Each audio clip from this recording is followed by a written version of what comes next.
दोस्तों आप सभी का मेरे YouTube चैनल पर स्वागत है। दोस्तों मैं हेड कांस्टेबल रूप सिंह नरूका। दोस्तों आज हम जानेंगे ऑपरेटिंग सिस्टम क्या होता है और ऑपरेटिंग सिस्टम की विशेषता और प्रमुख ऑपरेटिंग सिस्टम के नाम जैसे Windows, Mac, Linux, Ubuntu, Android OS, iOS, MS DOS, Symbian OS आदि के बारे में जानेंगे। साथियों, जाने से पहले आप सभी से रिक्वेस्ट है कि आपने अभी तक मेरे YouTube चैनल को सब्सक्राइब नहीं किया है तो प्लीज़ सब्सक्राइब करें, लाइक करें, ताकि मैं जो भी वीडियो अपलोड करूं उसकी नोटिफिकेशन आपको मिलती रहे। तो साथियों चलते हैं मेन टॉपिक की ओर। ऑपरेटिंग सिस्टम क्या है और ऑपरेटिंग सिस्टम के प्रकार, कार्य के बारे में जानेंगे। ऑपरेटिंग सिस्टम क्या है? एक यूज़र के द्वारा कंप्यूटर पर परफॉर्म किए गए जाने वाले सभी टास्क और सॉफ्टवेयर तथा हार्डवेयर के माध्यम से कम्युनिकेशन ऑपरेटिंग सिस्टम के द्वारा ही संभव हो पाता है। ऑपरेटिंग सिस्टम के बिना कंप्यूटर किसी काम का नहीं है। ऑपरेटिंग सिस्टम के द्वारा कौन कौन से कार्य किए जाते हैं उसके बारे में मैं विस्तार से बताऊंगा। ऑपरेटिंग सिस्टम के प्रकार। ऑपरेटिंग सिस्टम कंप्यूटर खरीदते समय उसमें सबसे पहले इंस्टॉल आता है। ऑपरेटिंग सिस्टम को कभी भी अपग्रेड या चेंज किया जा सकता है। इससे कंप्यूटर ख़राब नहीं होता है। कंप्यूटर के आविष्कारक के समय से लेकर आज तक बहुत प्रकार के ऑपरेटिंग सिस्टम बनाए जा चुके हैं, लेकिन मैं सिर्फ आपको मुख्य ऑपरेटिंग सिस्टम के बारे में ही बताऊंगा। कंप्यूटर तथा मोबाइल में ऑपरेटिंग सिस्टम अलग अलग प्रकार के होते हैं। ऑपरेटिंग कंप्यूटर अपना कार्य करने के लिए विभिन्न डिवाइसों तथा प्रोग्राम्स का सहारा लेता है। इन डिवाइसों तथा प्रोग्राम्स को संभालने के लिए भी एक अलग और विशेष कंप्यूटर प्रोग्राम होता है। इस विशेष तथा मास्टर प्रोग्राम को ऑपरेटिंग सिस्टम के नाम से जाना जाता है, जो कंप्यूटर सिस्टम में जान फूंकता है एवं प्रोग्राम के बिना कंप्यूटर मृत बॉक्स के समान है। इसलिए इस बेहद ज़रूरी कंप्यूटर प्रोग्राम के बारे में बेसिक जानकारी सभी कंप्यूटर यूजर्स को होनी चाहिए, तभी कंप्यूटर का उपयोग सही ढंग से करने में मदद मिलेगी। ऑपरेटिंग सिस्टम क्या है? ऑपरेटिंग सिस्टम छोटे रूप में इसे ओएस कहते हैं। एक ऐसा कंप्यूटर प्रोग्राम होता है जो अन्य कंप्यूटर प्रोग्रामों का संचालन करता है। ऑपरेटिंग सिस्टम उपयोगकर्ता तथा कंप्यूटर सिस्टम्स के बीच मध्यस्थता का कार्य करता है। यह हमारे निर्देशों को कंप्यूटर को समझता है। ऑपरेटिंग सिस्टम के द्वारा अन्य सॉफ्टवेयर, प्रोग्राम तथा हार्डवेयर का संचालन किया जाता है। ऑपरेटिंग सिस्टम की आवश्यकता एवं कार्य। यह मास्टर प्रोग्राम ऑपरेटिंग सिस्टम संपूर्ण कंप्यूटर का नियंत्रण एवं संचालन करता है। इसी के द्वारा कंप्यूटर का प्रबंधन किया जाता है। ऑपरेटिंग सिस्टम उपयोगकर्ता को कंप्यूटर पर आसानी से कार्य करने की योग्यता देता है। ऑपरेटिंग सिस्टम और कंप्यूटर के संबंधों को एक आरेख चित्र, फ्लो चार्ट के माध्यम से समझा जाता है। ऑपरेटिंग सिस्टम के कुछ प्रमुख कार्य हैं, जैसे यूजर, एप्लीकेशन, ऑपरेटिंग सिस्टम और हार्डवेयर। तो एक नंबर है कंप्यूटर सिस्टम को सरल बनाता है।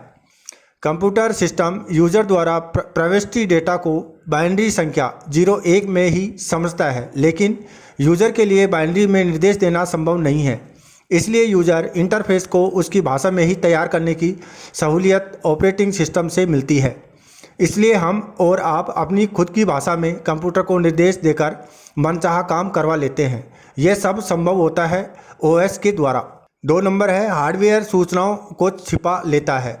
जब यूज़र कंप्यूटर को निर्देश देता है तो हार्डवेयर और ऑपरेटिंग सिस्टम के बीच जो वार्तालाप होती है उसे बारे में हम यानी एंड यूज़र को पता नहीं चलता है, क्योंकि यह जानकारी हमारे लिए अनुपयोगी होती है, इसलिए इसे छिपा दिया जाता है। इस प्रकार हमें केवल जवाब और आउटपुट ही दिखाई देता है। हमारे द्वारा दिया गया इनपुट से प्रोसेसिंग हमें दिखाई नहीं जाती है। यह सब कुछ हार्डवेयर और ऑपरेटिंग सिस्टम के बीच ही घटित हो जाता है। 3 नंबर सरल माध्यम उपलब्ध करवाता है। आधुनिक operating system GUI graphical user interface पर आधारित है, यानी कमांड देने के लिए किसी भी प्रकार की कोडिंग अथवा प्रोग्रामिंग की ज़रूरत नहीं पड़ती है। आप जिस काम को करना चाहते हैं उसे बटन अथवा आइकन के जरिए ही पूर्ण कर पाते हैं। आपके डेस्कटॉप आइकॉन्स इसका सबसे बढ़िया उदाहरण है। यहाँ से आपको कंप्यूटर फाइल पर जाना हो तो आप बस माई कंप्यूटर आइकॉन पर क्लिक करते हैं और पहुँच जाते हैं। शुरुआती कमांड लाइन इंटरफेस जो आज भी कई ऑपरेटिंग सिस्टम्स में इस्तेमाल होती है की तुलना में ग्राफिकल यूजर इंटरफेस ज़्यादा सरल, यूजर फ्रेंडली तथा प्रभावकारी साबित हुआ है। शायद यही कारण है कि इसके लिए कंप्यूटर यूजर्स पैसा चुकाने के लिए तैयार है। ऑपरेटिंग सिस्टम का एक काम मध्यस्थता करना भी होता है। यह यूजर तथा हार्डवेयर के बीच की कड़ी है।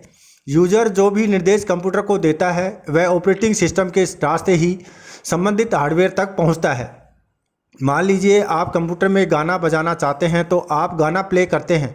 यह निर्देश आपने कंप्यूटर सिस्टम में इंस्टॉल ऑपरेटिंग सिस्टम के जरिए दिया है। इस निर्देश को ओएस आवाज़ हार्डवेयर यानी स्पीकर को पहुंचाता है और इस तरह आपको आवाज़ के रूप में आउटपुट मिलता है। 5. संसाधनों का प्रबंधन करता है। आपके कंप्यूटर सिस्टम में मौजूद संसाधनों का प्रबंधन तथा आवंटन भी ऑपरेटिंग सिस्टम के द्वारा ही किया जाता है। किसी कार्य विशेष को करने के लिए कितनी मेमोरी आवंटित करनी है, किस हार्डवेयर को सूचना देनी है, या सभी कार्य ऑपरेटिंग सिस्टम ही करता है। मान लीजिए आप एक 3 MB का गाना नए फोल्डर में डाउनलोड करना चाहते हैं तो ऑपरेटिंग सिस्टम पहले से इस फोल्डर के लिए 3 MB जगह देगा, फिर फाइल मैनेजर इसको काम को करेगा। ऑपरेटिंग सिस्टम की विशेषता प्राइमरी मेमोरी को ट्रैक करता है, जैसे कहाँ इस्तेमाल हो रही है, कितनी मेमोरी इस्तेमाल हो रही है और मांगने पर मेमोरी उपलब्ध करवाता है। 2.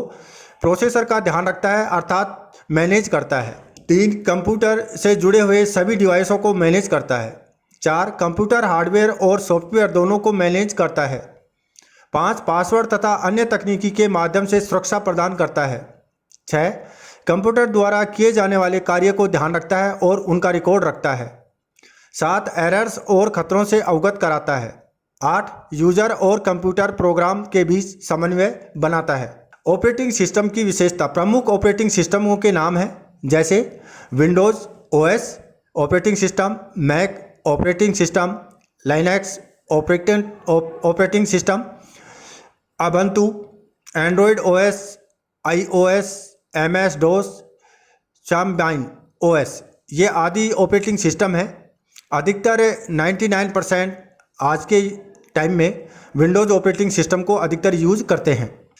कंप्यूटर ऑपरेटिंग सिस्टम, तो सबसे पहले हम माइक्रोसॉफ्ट ऑपरेटिंग सिस्टम के बारे में जानते हैं। माइक्रोसॉफ्ट विंडो जिसको ऑपरेटिंग सिस्टम बोलते हैं, माइक्रोसॉफ्ट कंपनी के द्वारा 1980 के आसपास लॉन्च किया गया था।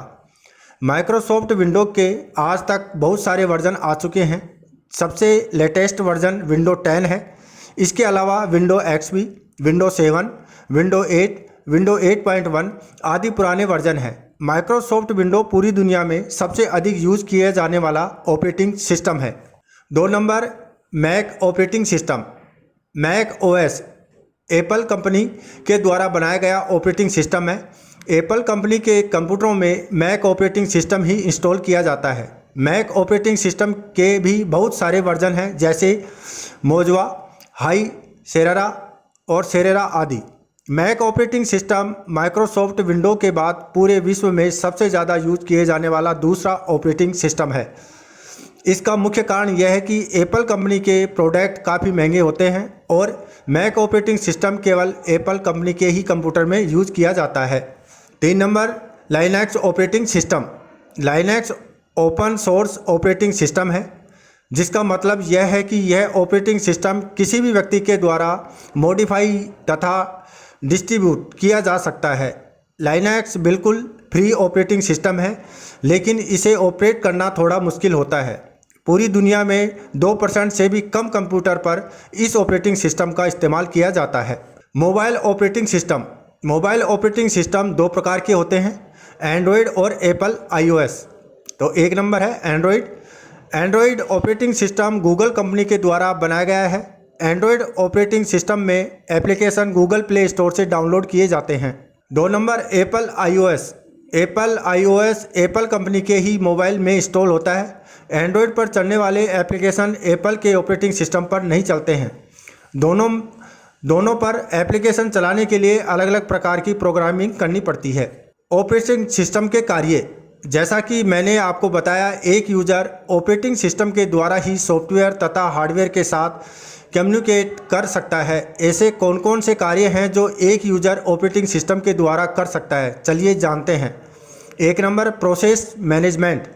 कंप्यूटर एक साथ बहुत सारे टास्क परफॉर्म कर सकता है, किसी टास्क को पहले परफॉर्म करना है, इसका निर्णय ऑपरेटिंग सिस्टम करता है। सीपीयू प्रत्येक टास्क की प्रायोरिटी डिसाइड करता है। जानिए सीपीयू कैसे काम करता है। मेमोरी कंट्रोल यूनिट और एएलयू क्या होते हैं। 2 नंबर डिवाइस मैनेजमेंट। कंप्यूटर के अंदर तथा बाहर बहुत प्रकार की डिवाइसेज कनेक्टेड कर सकते हैं। इन सभी डिवाइसेज को सपोर्ट करना तथा इन पर कार्य करने के लिए यूज़र की हेल्प करना ऑपरेटिंग सिस्टम ही करता है। अगर इनमें से किसी भी डिवाइस में कोई खराबी आती है तो ऑपरेटिंग सिस्टम यूज़र को वार्निंग दे देता है। 3 नंबर मेमोरी मैनेजमेंट। कंप्यूटर में 2 प्रकार की मेमोरी काम में ली जाती है, रैम और रोम। कंप्यूटर की मेमोरी को 2 भागों में बांटा गया है, प्राइमरी तथा सेकेंडरी मेमोरी। सभी प्रकार की मेमोरियों के साथ कम्युनिकेट करना, फाइल्स को स्टोर करना, मनी पलटी करना आदि काम ऑपरेटिंग सिस्टम ही करता है। 4 नंबर सिक्योरिटी। कंप्यूटर पर बहुत प्रकार का डाटा सुरक्षित रखा जाता है। जब कोई व्यक्ति कंप्यूटर चालू करता है तो ऑपरेटिंग सिस्टम उससे पासवर्ड पूछता है। पासवर्ड सही होने पर ही यूज़र लॉगिन कर सकता है। इसके अलावा वायरस के खतरे से भी बचाने के लिए बहुत सारे एंटीवायरस ऑपरेटिंग सिस्टम पर इंस्टॉल किए जा सकते हैं। 5 नंबर फाइल मैनेजमेंट। कंप्यूटर पर बहुत प्रकार की डॉक्यूमेंट्स, फाइलें, पीडीएफ, इमेज स्टोर किए जाते हैं। इन सभी फाइलों को अपडेट करने, डिलीट करने, नई फाइल क्रिएट करने का ऑप्शन ऑपरेटिंग सिस्टम देता है। इन फाइल्स को आप कॉपी पेस्ट करके एक स्थान से दूसरे स्थान पर भी ले जा सकते हैं। 6 number output control. Digital computer केवल 2 ही नंबर पर कार्य करता है, मतलब प्रत्येक कार्य मेमोरी में 0 और 1 के रूप में ही परफॉर्म किया जाता है। लेकिन कंप्यूटर यूज़र को आउटपुट अलग अलग फॉर्म में दिखाता है, जैसे ऑडियो के रूप में, वीडियो के रूप में, इमेज के रूप में, पीडीएफ फाइल के रूप में आदि। तो साथियों, आप भली भांति जान गए होंगे कि ऑपरेटिंग सिस्टम क्या होता है और इसका मेन कार्य क्या है। और साथियों, आपसे रिक्वेस्ट है कि आपने अभी तक मेरे YouTube चैनल को सब्सक्राइब नहीं किया है तो प्लीज़ सब्सक्राइब करें, साथ ही लाइक करें और शेयर करें, ताकि मैं जो भी वीडियो अपलोड करूं उसकी नोटिफिकेशन आपको मिलती रहे। तो साथियों, इसी के साथ मुझे दे इजाज़त। जय हिंद, जय भारत।